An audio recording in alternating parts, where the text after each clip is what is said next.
For a long time now, it's been usual to see Western philosophy in the 17th and 18th centuries as divided between two opposing schools, British empiricism and continental rationalism, the chief of the empiricists being Locke, Berkeley and Hume, and the chief of the rationalists being Descartes, Spinoza and Leibniz.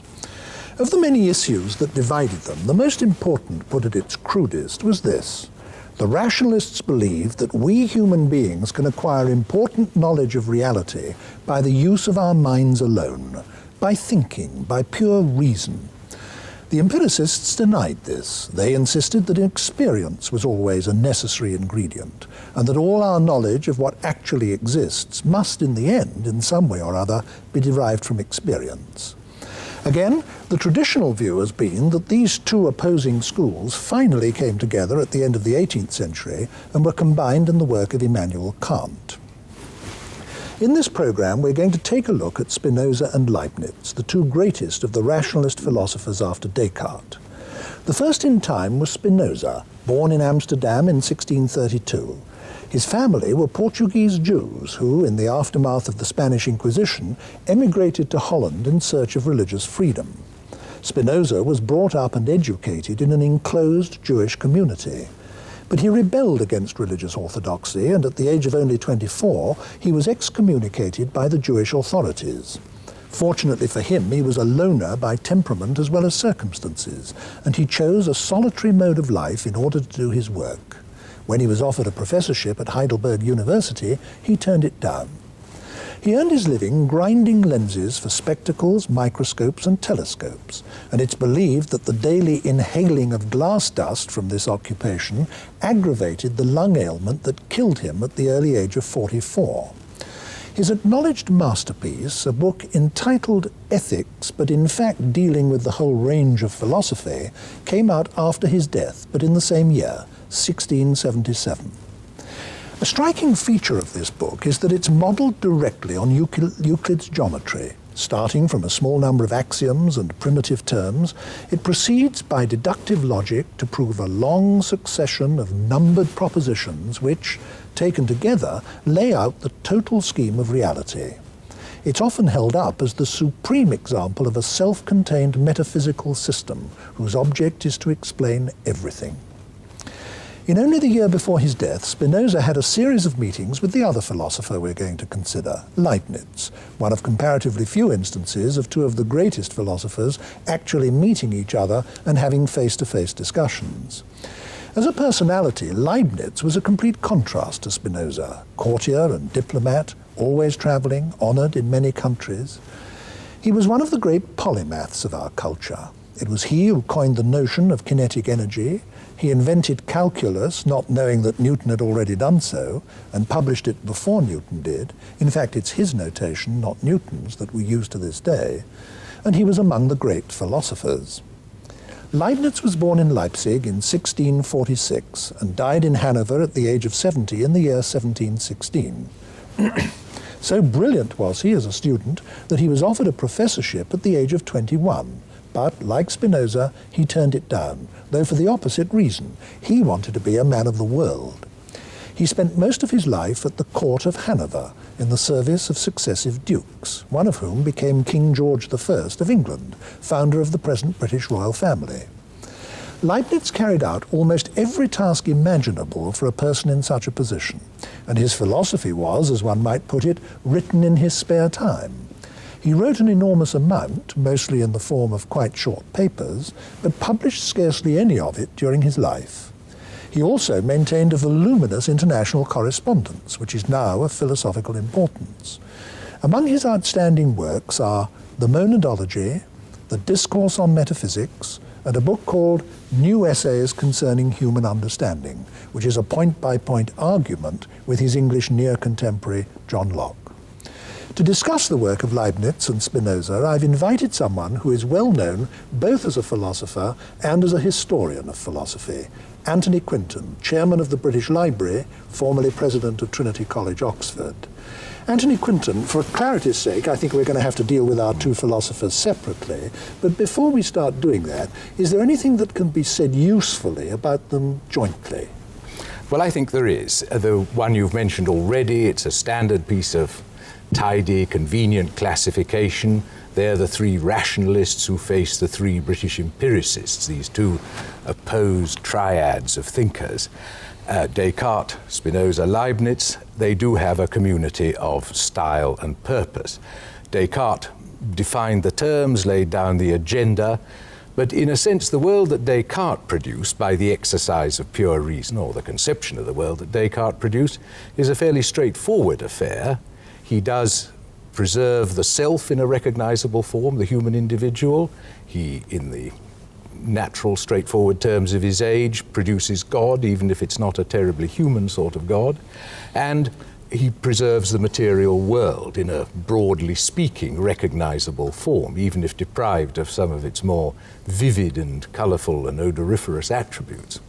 But the worlds created by the application of the procedure of rationalism, the one you mentioned, you start from some self-evident propositions, like a person producing a system of geometry, and then you carry out processes of absolute, straightforward deduction from these self-evident propositions. What that led to in the case of Spinoza and Leibniz is something very far removed in both of them from the ordinary understanding of the world. To some extent, Descartes, by comparison with them, is in the business of saving the appearances. Spinoza and Leibniz both say what the world is really like is very different from what it appears to the ordinary person to be. That in both cases there is an underlying reality which philosophy can tell us about, even if common observation doesn't. That's right. And a very odd world it is in each case. I mean, just to state in very brief terms what it is, there in each of them, it's so utterly opposed in the two cases, yet they purport to be following the same procedure and under what one might call broadly Cartesian guidance. Spinoza's world is a unitary world. There is only one true thing, which is the world as a whole, which is both extended and in some sense mental, a system of ideas. On the other hand, in Leibniz's case, the real world consists of an infinity of things that are purely spiritual, and everything material and space itself are phenomena, appearances, byproducts, as it were, of the real world, which is this infinite array of spiritual centers. Right, well now let's start taking them one by one, and let's begin with Spinoza. It is this enormously elaborated single system, and it's often difficult to know where to break into a system when one wants to start expounding it. Where do you think is the best place to start? Well, there are a number of places you could begin. I think one had better say just a bit more about Spinoza's method, because he himself says that this book, Ethics, is demonstrated in the geometrical manner. And as you mentioned in your remarks at the beginning, he does set it out with all the familiar apparatus of geometry, things called axioms and postulates and definitions, and the end of each bit of argument has the letters QED, as if it were a straight piece of geometrical reasoning. Funny thing is that on the whole, subsequent philosophers haven't taken Spinoza's reasonings frightfully seriously. People don't think of him as a reservoir of interesting arguments, whereas they do think that of Leibniz. Anyway, so perhaps the method, although it's the most obvious feature, this very explicit and conscious geometrical method is the real stylistically obvious feature of Spinoza's work. It's not what's really important, which is, I suppose one must say, a vision. And this vision is of the world as an absolutely unitary entity, any division of which is a mutilation of some sort of misunderstanding. He saw total reality as being one thing, didn't he? One substance, of which all apparently different objects, and indeed people like ourselves, are merely facets, merely modes, merely aspects. This is a very difficult idea, I think, for most people to grasp at a first meeting. Can you unpack it a bit for us? Well, probably the best place to begin is, again, I promise I won't go on doing this, with Descartes, because Descartes defined substance, and the idea of substance in philosophy is a name for what it is that really exists, what the real components of the world are. Descartes defined substance as that which requires nothing but itself in order to exist. And in terms of his view of things, the only true substance, therefore, was God, because everything that existed apart from God, and he thought that consisted of human souls and material objects, including the human body. Everything apart from God was dependent on God for its existence. So its substantiality, its title to being substance, was a little defective. God was the only absolute substance, but from that point onward, he didn't draw any further attention to it. Now, you could see Spinoza as taking that point of Descartes really seriously and saying, no, there truly is only one substance, only one thing which, to use a free translation of his own essential phrase for it, is the explanation of itself. Only one thing whose essence explains its existence, whose nature it is to exist. And his conclusion was that the only thing of which that is true is the totality of what there is, absolutely everything. And the one vaguely commonsensical element in Spinoza is to say absolutely everything, the totality, the one substance, is in fact nature as well as God. Another argument that he used for that derived from from God's infinite nature, didn't it? That if God was infinite, there isn't anything that isn't God. Or to put the same argument the other way around, if the world is separate from God, then God has boundaries, God has limits. God is finite and not infinite. For God to be infinite, he must be coextensive with everything. That, I think, is probably as plausible a way as you could find of arguing for Spinoza's position, and it has anticipations in earlier philosophy. He goes through a good many other arguments to establish his general point. But what it really amounts to is there's only one thing whose explanation lies within itself. For everything else, its explanation lies somewhere outside it. And the odd thing is that this one thing, all right, so to one extent, from one point of view, it's nature, the totality of what there is in space. But on the other hand, it's God. It's something, broadly speaking, mental. Now, and he says God or nature is the true name of the one substance. Now, there's a big step, isn't there, at least for us, and I'm sure there must have been for him and his contemporaries too, between seeing the whole of reality as being a unity, which is one idea, and then seeing that unity as being divine or as being God. That seems a quite different step to take in the argument. What were his grounds for doing that? Well, I suppose it was essentially God's perfection, that nature wasn't treated as some passive byproduct of God's activity, but nature was the totality of what there was, the self-explanatory thing. And so to that extent was a perfect entity, the most perfect thing there could be, and therefore deserved the name God. The only God, if you like, he was prepared to countenance was a God that was identified with a whole array of natural things. So summing up Spinoza's vision, which was the very good word you used for it just now, he was saying in effect that if we call the totality of everything there is nature, then we can say in our terminology that there is no supernatural or supranatural realm, and also that God cannot be outside nature. God must be coextensive with the totality of what there is if God is infinite. That seems perfectly reasonable. Now, this would seem to solve one of indeed the most notoriously unsolved problem left by Descartes, which was the problem of how mind and matter interact with each other. Descartes' work posed that problem, but didn't really provide an acceptable solution to it. Spinoza is now in a position to say, well, the problem doesn't really arise, because, in fact, everything is a different aspect of the one thing which is everything. Certainly the two things you mentioned, which constituted a special problem for Descartes, which he had a bold and highly unsatisfactory solution for, mind and body, these are brought together in an ingenious fashion by Spinoza. And it could be seen, as it often has been seen by historians of philosophy, that we should best understand Spinoza as coping with that problem of Descartes. But I think that's rather a limited conception of what Spinoza's up to. He's after bigger game than that, a proper total conception of things. What he says is, in developing this thought that the one substance is infinite, he says not only does it contain everything and have nothing lying outside it, which is an idea close to, if not identical with, the idea of infinity, but that God or nature, the single substance, the one substance, the totality of what there is, has an infinity of attributes.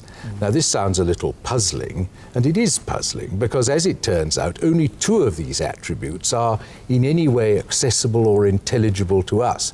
The others have to be taken on faith that it has the rest of them. But the two we know are the attributes of thought or consciousness on the one hand, the attribute of extension on the other. And what Spinoza maintains is that every wrinkle in the total fabric of the one substance, these wrinkles he calls modes, and that is the proper understanding of what we think of as self-subsistent things: tables, chairs, our wife's family, whatever it might be, various identifiable items that have clear, definite contours. For Spinoza, they're just temporary contours taken on by the fabric of everything that there is. Like waves in the sea. Each of these is at once conscious and extended. And so there are the phases or aspects or wrinkles, as I call them, of reality are at one and the same time have these two aspects, a mental aspect and a physical aspect. Therefore, there isn't a question of two utterly separated things happening to keep where, in some cases, in time with one another, to chime in with one another. They are one and the same thing viewed from two directions. Now, we've both made much of the fact that Spinoza presents his philosophy as if it were Euclidean geometry, or on the lines of Euclidean geometry. Now, with a system that is set out deductively, in which everything follows from everything else, there simply isn't any room for free will, is there? What was Spinoza's attitude to the whole free will question, or the whole free will problem? Well, I think that can be put very clearly in a couple of sentences to start with. What he does maintain is that what he would probably call the everyday, vulgar, commonsensical notion of freedom, that is to say, the idea that the human individual can sometimes act as a spontaneous, uncaused cause of things, the freedom of pure spontaneity, this, he says, is impossible. It's simply an illusion that's engendered by our not knowing what the causes of our actions are.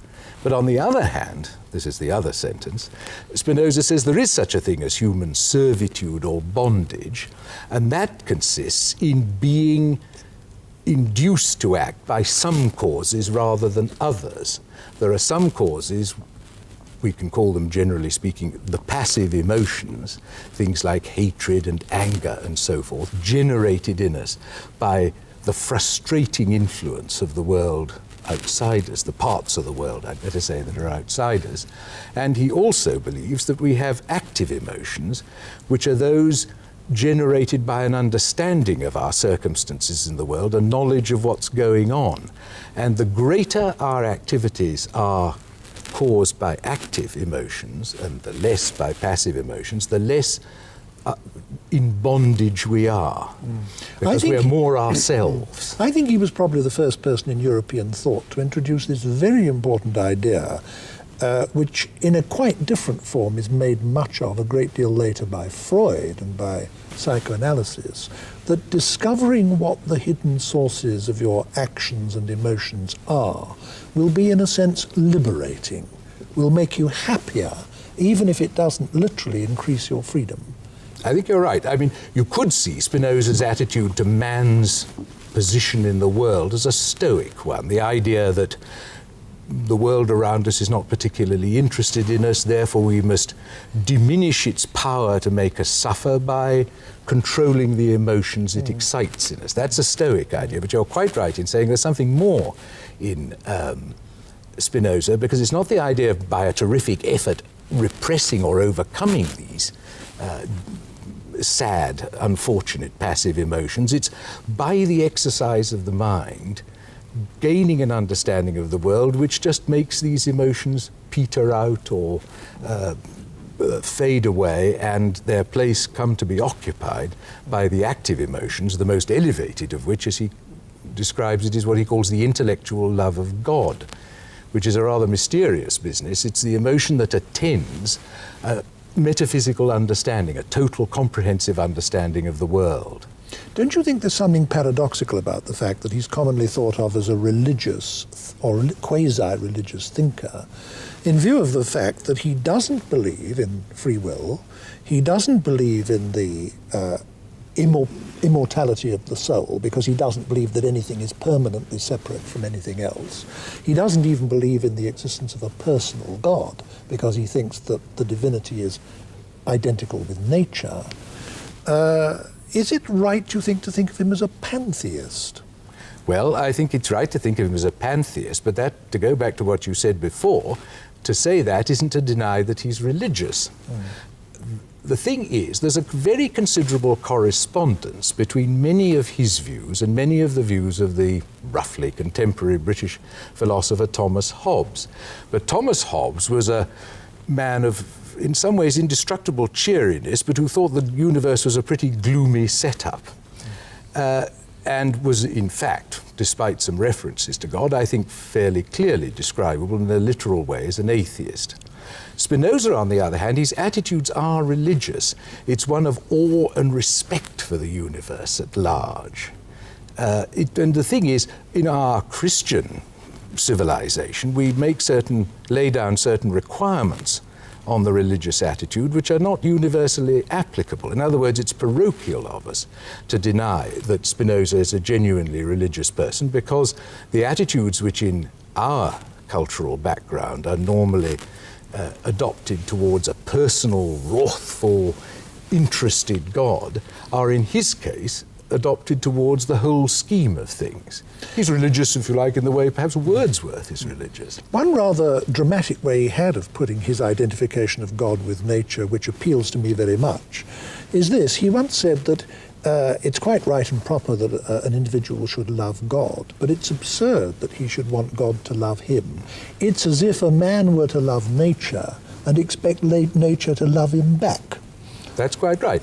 There's plenty of parallel for this kind of view of man's place in the universe in the more elevated and sophisticated types of Buddhism.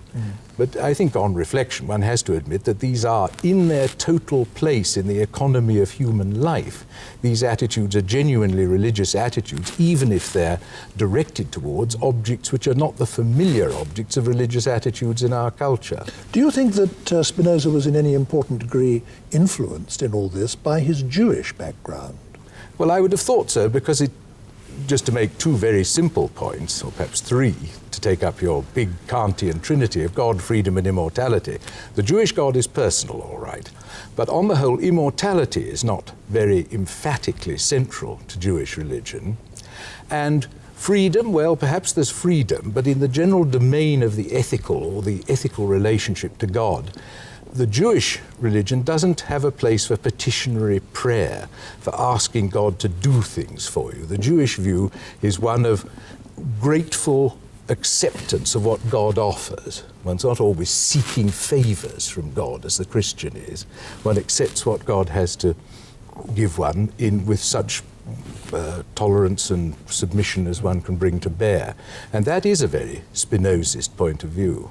Well, as you said earlier, I think the thing for us to do with Spinoza isn't to attempt to recapitulate the arguments, but to convey the vision. And I think you've done that very well. And I think we should now move to a discussion of our second philosopher, Leibniz, who also had a great big interlocking metaphysical system, except that in his case, he never put it forward in one single work, but it came out in bits here and there in different papers, letters, arguments, discussions, and so on, so that one has to, as it were, put it together for oneself. Where do you think the best place to start with Leibniz is in trying to expound his system? Well, it's probably the case that were one writing a very, very serious professional treatise on Leibniz, one would start with certain logical doctrines he has. But I think for the comprehension of what he's up to in fairly short order, the place one has to start is the idea of the monad, his notion of substance. And of course, as I mentioned earlier, this is utterly opposed to Spinoza's, because the monad is something tiny. I mean, it's unextended, in fact. There'll be monads of all sorts. God is a monad. Yes, I think you must give some kind of general definition of what a monad is. Well, a monad is Leibniz's word for substance, a single unit. It has a number of properties. There's an argument at the beginning of Leibniz's monadology, which is, in fact, not a very sophisticated argument for as clever a man as Leibniz. He says whatever is complex is made up of what's simple, and the simple components of what's complex are the real constituents of the world, and the complex are just a byproduct of the aggregation of these simples. But whatever occupies space, is extended, is complex. Therefore, the ultimate components of the world, as non-extended, are non-material, because not extended in space. Therefore, the real world is composed of an infinity of unextended metaphysical points. And each of these, because non-material, and here he just relies crudely on Descartes, if you like, is therefore spiritual. Ergo, the world consists of an infinity of point-like spiritual items, mental items, or, as people sometimes say, he himself at times, souls, all the way from the most important of them, the crucial one, God, down through the human soul, which is the particular monad where we get the idea of substance from in the first place, down to the ultimate constituents of what we conceive, confusedly, as matter. I think this is such a lot for people to take in at once that I'd like to go over the main points of it again. Leibniz is saying that everything that's complex must be analyzable into simpler elements. If the simpler elements are still complex, then they must be further analyzable.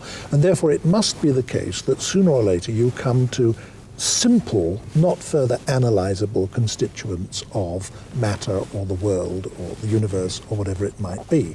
Now, these simple constituents can't be material because the very definition of matter is that it's something extended, and extension is always subdivisible. So if they're not further subdivisible, they can't be extended. And if they're not extended, they can't be matter. Yes. So the ultimate constituents of reality must, he thinks, be something immaterial and not occupying space. I suspect that it's only our way of putting it up to this point in the discussion that makes it sound as weird as it does, because after all, one of the most influential doctrines of 20th century physics is that energy is the ultimate constituent of the universe, and that all matter is ultimately constituted by energy. Now, it seems to me that Leibniz was groping towards, in the vocabulary of his day, something very close to that he was trying to say that all matter is ultimately made up of centers of activity which are not matter.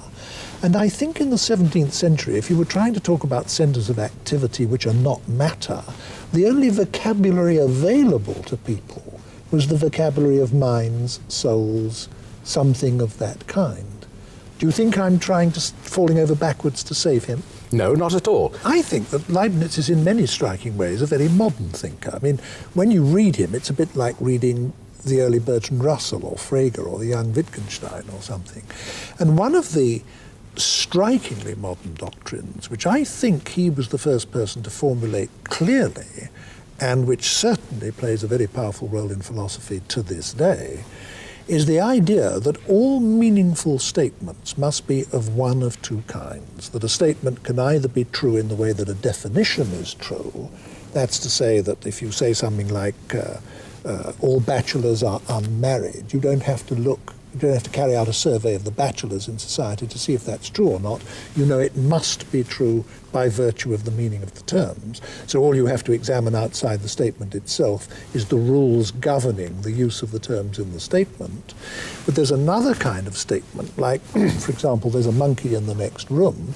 To find out that may be true or may be false, it can be either, unlike the statement all bachelors are unmarried, and the only way you can find out whether it's true or false is to go and have a look. In other words, there are truths that must be true because of the nature of the terms involved.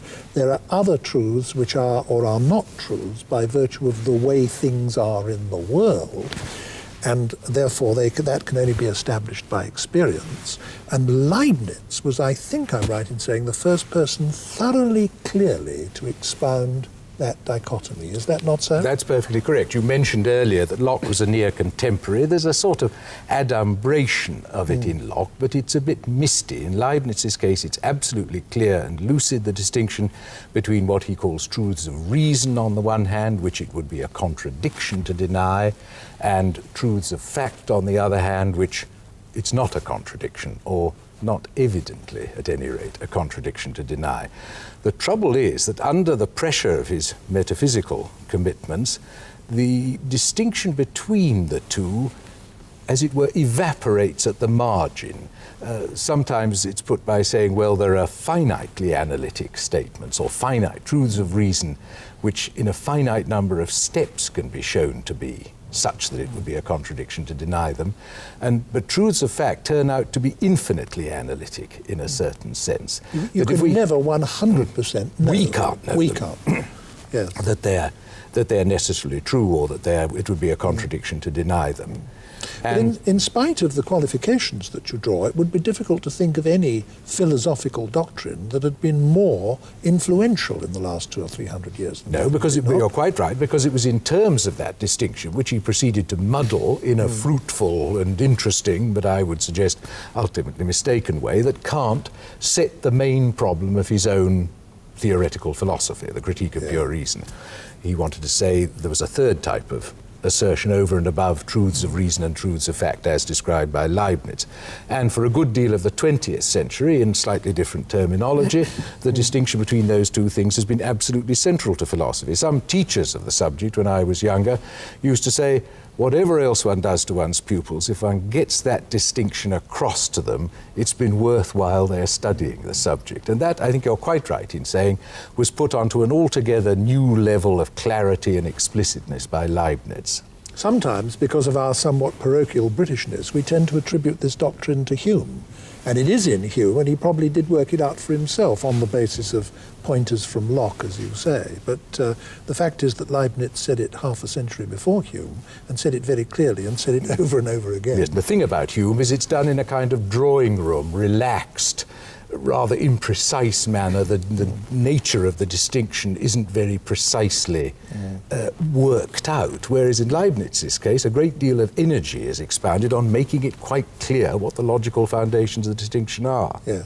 Another thing that Leibniz offers us is a solution again to the Descartes problem of interaction, a solution to the problem of how mind and matter interact.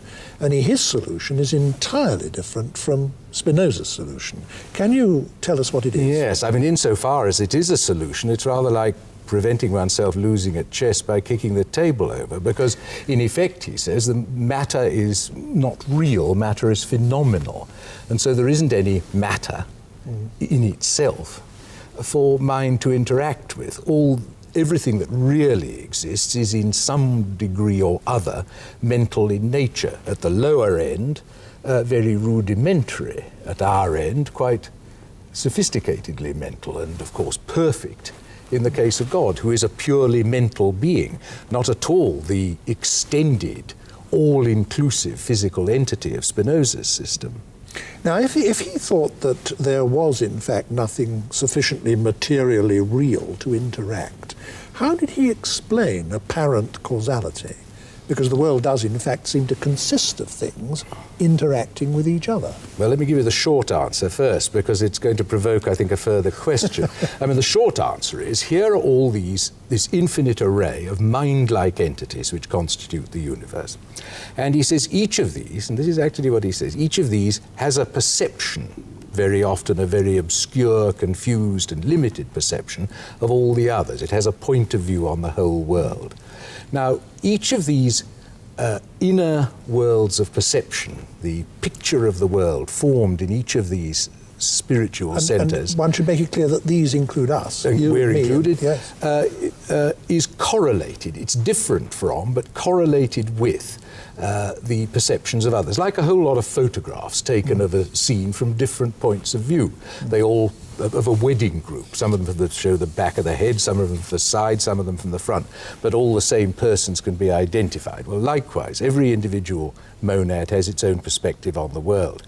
Now, Leibniz's view is that there is in fact no interaction between monads. There's merely a correspondence between their contents. Each monad has its own inbuilt history, which develops. One quality succeeds another in the history of the monad, but part of the content of the monad, a very principal part of the content of each monad, is its awareness of other monads, and they are correlated by what he calls a pre-established harmony. And sometimes he uses this as an argument for the existence of God, that there is a pre-established harmony. Perhaps he needs God to show that there is such a thing. I mean, this seems to be attaching overwhelming importance to God in the scheme of things, that God created everything, ordained the way everything is, keeps everything going all the time, including us, and therefore there is no need for a belief in causality. I mean, the very idea of causality is it's a sort of extraneous or superfluous concept, because God is doing it all the time, and there's therefore, as it were, no way in which things can cause other things by interacting. All is being caused by God. But in this picture, how can free will come in? Because Leibniz certainly thought that he believed in free will in some sense. Quite right. His arguments for the existence of God are fairly traditional and conventional. They have some slight new attachments or modernities about them, but on the whole they're very much like those of Descartes and Anselm and others further back in the history of the subject. But what he does with the idea of God is very striking. I mean, he carries the idea of God's omnipotence a very long way and says God creates all the other monads that constitute the world and equips them with an intrinsic nature which decides or determines everything they subsequently do. So everything, as it were, is prepared by God. Leibniz himself doesn't see this theory of programming, as one might call it, of all the contents of the universe, which, as you rightly say, rules out literal causality between one thing and another, which is at best some sort of correspondence or regularity of happenings in one and another.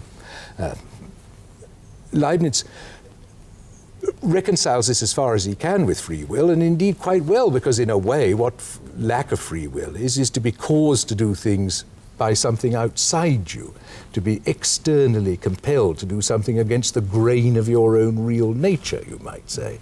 Well, in Leibniz's picture of the world, every individual's determining force, once we get one on from God, so to speak, is the nature with which God has equipped that individual. So Leibniz, in a somewhat debating society way, could say, in no system of the universe are individuals freer than in mine.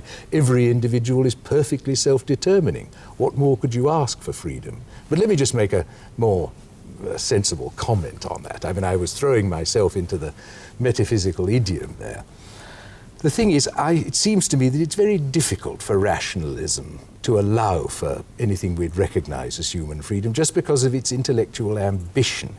It's determined to explain everything, but if everything has an explanation, it looks as if that explanation is going to be causal, that everything that happens is going to be intelligible as part of some huge unitary design or plan. So there's no room for the toss of the coin. And there doesn't seem any room for any freedom for maneuver for the individuals in a world as conceived by rationalists. Now, you started by comparing Spinoza and Leibniz with each other. Now that we've expounded their views at some individual length each, I'd like to come back to a joint question, so to speak. How would you assess their relative contributions to the history of philosophy? Well, they contribute to different strands in it. Spinoza was much deplored in his own age. The thing you questioned, his sincerity in his religious professions, was very much questioned in his own age. People talked of the awful atheist Spinoza. Frequently free thinkers like Hume and Bale did this. And it wasn't until the Romantic movement in Germany, end of the 18th, early 19th century, with people like Herder and Goethe, that Spinoza came more or less into his own.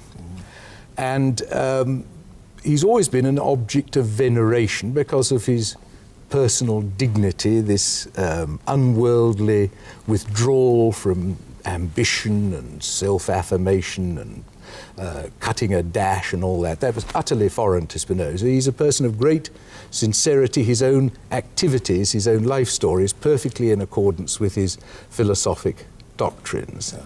And he's admired, therefore, but he doesn't appeal enormously to what one might call the more technical kind of philosopher. Whereas I would be inclined to say, of all the great philosophers of the post-medieval world, there is none who makes a more immediate appeal to the technical philosophers, at least of the Anglo-Saxon world, in the 20th century, because of his unwearying professionalism, his abstention from any form of rhetoric. It's noticeable that Bertrand Russell, who wrote some 60 books, only wrote one book about another philosopher, and that was about Leibniz, with whom I think he probably must have identified very considerably. But one thing that strikes me about both of them, and I'd like to hear your views about this, is something that is in a sense unmodern about both of them, is that they were both profoundly and sophisticatedly versed in mathematics, and indeed Leibniz was a mathematician of genius and a mathematical physicist of genius. And yet both of them had this overwhelming concern with God and the place of God in the scheme of things. Now, I get the impression that there's a kind of subtext to a lot of this philosophy, that what they're actually trying to do is to maintain a conception of the world which can accommodate the new mathematical physics of Newton, but which has God in it. Do you think that's true? Yes, I think that's certainly true. I'd just like to interpose, first of all, that despite all that mathematical-looking apparatus in Spinoza, he wasn't a mathematician, really. He'd studied a little mathematics, but he's in a completely different world from Leibniz, who, as you rightly say, is a major creative figure in the history of mathematics. In Spinoza's case, it's rather like the apparatus of pastoral poetry, and a pastoral poet is not really an expert on the culture of sheep or lamb rearing or anything like that. At any rate, but ignoring that for the moment, I think you're quite right about there is a common topic that obsesses them in some way, in which they both resolve in their very different ways, which is finding a place for religion in the world as it had come to seem in the light of the great post-Galileo and after discoveries about the nature of the physical world. Descartes' technique was more or less to sell ground, to say, well, the material world is unthinking matter, and that's where the Galilean rules prevail. But as well as the material world, there are individual human souls, and there's God. These are purely spiritual entities, both free, both detached from, though in various ways associated with, the material world. In other words, it was like splitting Germany into two, a demarcation. That area is given to physics, this area is preserved for religion. Both Spinoza and Leibniz are understandably dissatisfied with this kind of Solomonic carve-up of the cosmic baby, and are both anxious to combine religion and science. Spinoza does it in effect by adopting the world picture of 17th century science and then recommending religious attitudes towards the world so conceived.